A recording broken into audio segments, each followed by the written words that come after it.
Hello दोस्तों, आज की क्लास में हम मौर्योत्तरकालीन भारत के कुछ महत्वपूर्ण प्रश्न आपके लेकर आए हैं जो कि प्रीवियस ईयर से संबंधित हैं। चलिए दोस्तों शुरू करते हैं। पहला क्वेश्चन है, सिमुक संस्थापक था तो वो सातवाहन का संस्थापक था।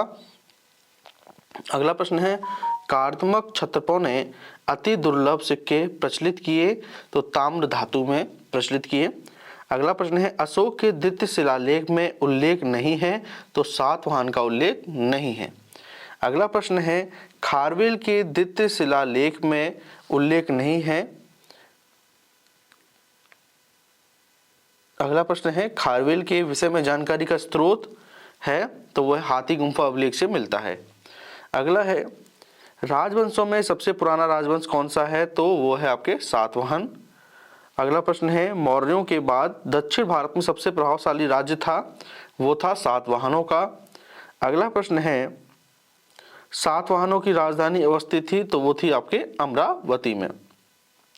अगला है, कनिष्क के सारनाथ बौद्ध प्रतिमा अभिलेख की तिथि पूछी गई है तो वह 81 ईस्वी सन। अगला है, बुद्ध का सिक्कों पर अंकन हुआ है कनिष्क के समय। अगला है, उत्तरी तथा उत्तरी पश्चिमी भारत में सर्वाधिक संख्या में तांबे के सिक्कों को जारी किया था तो कुषाणों ने जारी किया था। ठीक है। अगला प्रश्न है, काव्य शैली का प्राचीनतम नमूना अभिलेख मिला है तो मिला है काठियावाड़ के रुद्रदामन अभिलेख में। अगला प्रश्न है, प्राचीन भारत में नियमित रूप से सोने के सिक्के चलाए तो कुषाण शासकों ने चलाए। अगला है, बिना बेगार के सुदर्शन झील का जीर्णोद्धार कराया तो रुद्रदामन प्रथम ने करवाया था। ठीक है। अब अगले प्रश्न की बात करें तो अगला प्रश्न है, प्राचीन भारत के साहित्यिक इतिहास में पाणिनि और पतंजलि ख्याति प्राप्त नाम है। किस राजवंश में फले फूले तो शुंग राजवंश के समय में फले फूले थे पाणिनि और पतंजलि। अगला है, विक्रम संवत प्रारंभ हुआ था तो विक्रम संवत प्रारंभ हुआ था 58 ईस्वी पूर्व में। ठीक है। अगला प्रश्न देखते हैं। अगला प्रश्न है, महाभाष्य के लेखक पतंजलि ठीक है किसके समसामयिक थे वो पुष्यमित्र शुंग के समसामयिक थे।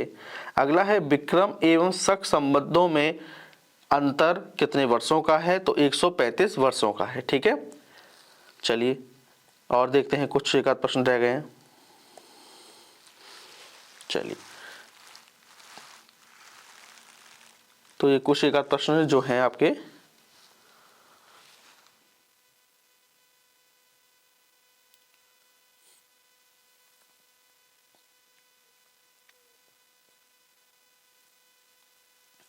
चलिए देख लेते हैं उन्हें भी। तो चलिए, डिमोट्रियस कौन थे तो वो थे हिंदी यूनानी। रुद्रदामन शक थे। गोंडोफर्नीज पल्लव थे और बिम कुषाण थे। ठीक है। तो आपको ये ध्यान रखना है इतना सा। ठीक है दोस्तों, रोज हम आपके लिए एक टॉपिक लेकर आते हैं तो आज का टॉपिक कंप्लीट हो गया है। दोस्तों आपको आज क्लास पसंद आई हो तो प्लीज़ चैनल को लाइक शेयर और सब्सक्राइब जरूर करें। Thank you.